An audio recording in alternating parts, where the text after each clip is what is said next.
What's going on, guys? It's your boy Adjen back again for another Echoes of Mana video, and for today I will tell you everything I know about Randi, the F2P 3-star Randi that you can get from the event Trails to the Toughest.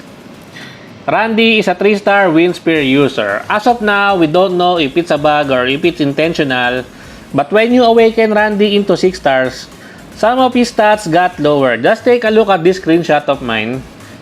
Take a look at this one. This is the screenshot that I did when I was awakening my Randi to level 100.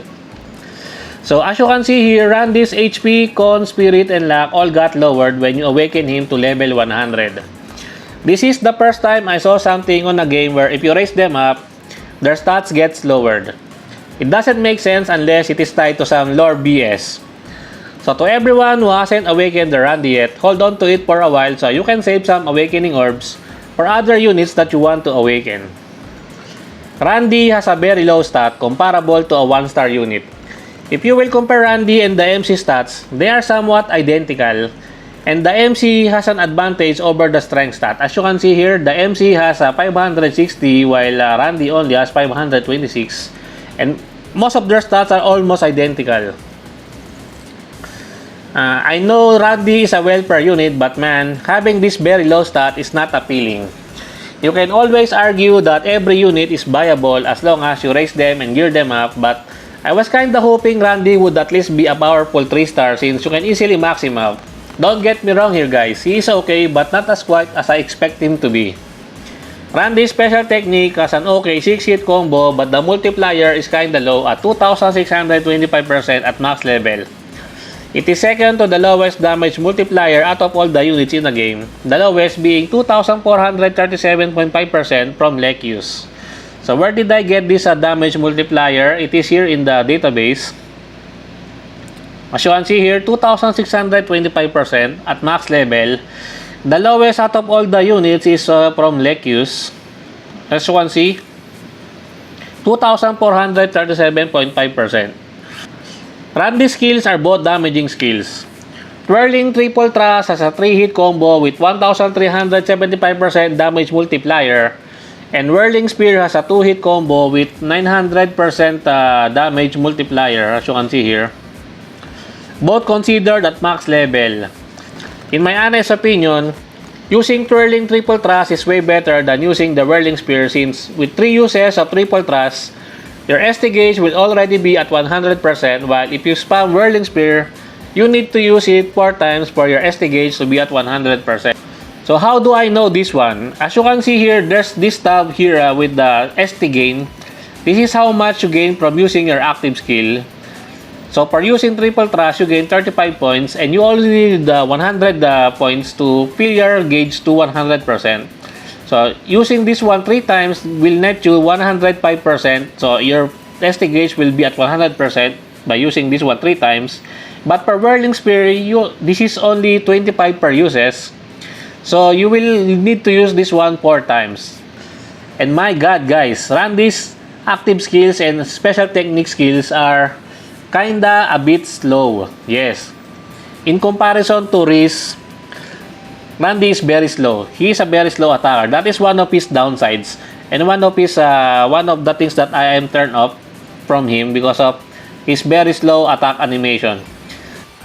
Randi only has one passive, and this is the same for all non-4-star based characters. His passive gives himself and his paired ally a plus 7% wind damage continuous buff. This support skill is really good if you main a wind DPS unit just like Riz and Keldrick as an example, since this will further increase their damage potential. If you will see in the current ranking event, you will see a lot of things that has Randi on it. It's because of this passive skill, which is pretty nice for a free well per unit.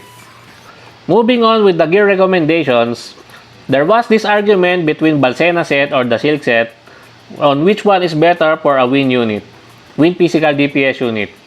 I don't have a decent Silk set, so I could not compare it in actual testing, so I asked this in the Discord server where I am at, and the response that I got was this.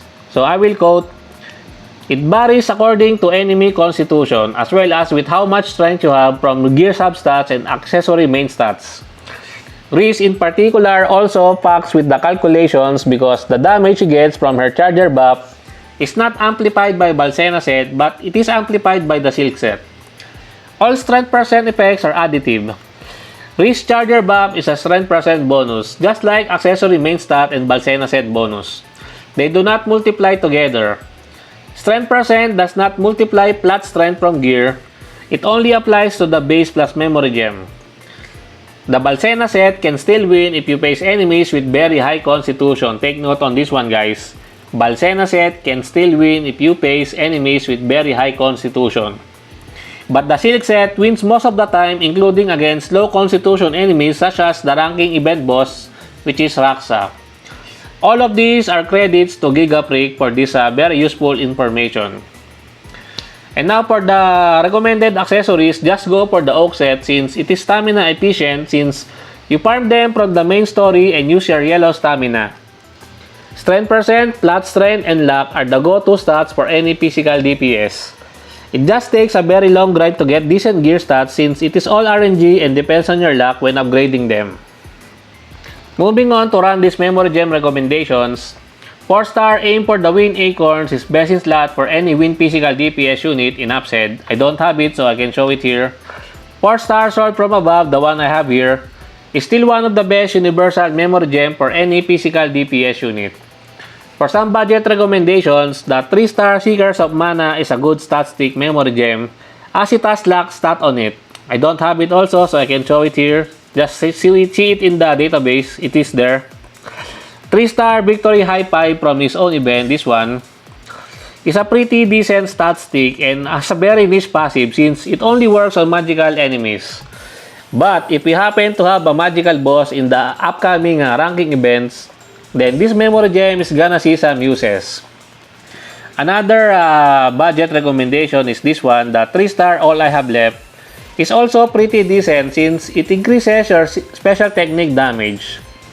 In conclusion, Randi, in my honest opinion, is best used as a sub-pair unit rather than as a main unit because of his support skill. Is he worth racing? Definitely worth it but not a priority. If you have 4-star units, prioritize them first.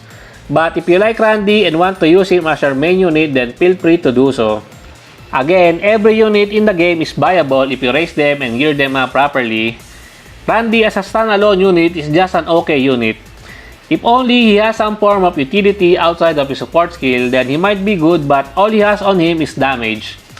And his damage ain't that high since he doesn't have a self-buffing skill like Reese does. And also, his attack animation is very slow and also the damage multiplier on all of his attack skills are also somewhat low. And I think that's it for me for today, guys. I hope you enjoyed this video. Please leave a like and subscribe. I would really appreciate it if you could help me grow my channel more. And thank you to everyone who are supporting my channel. I appreciate every one of you. Until next time, peace!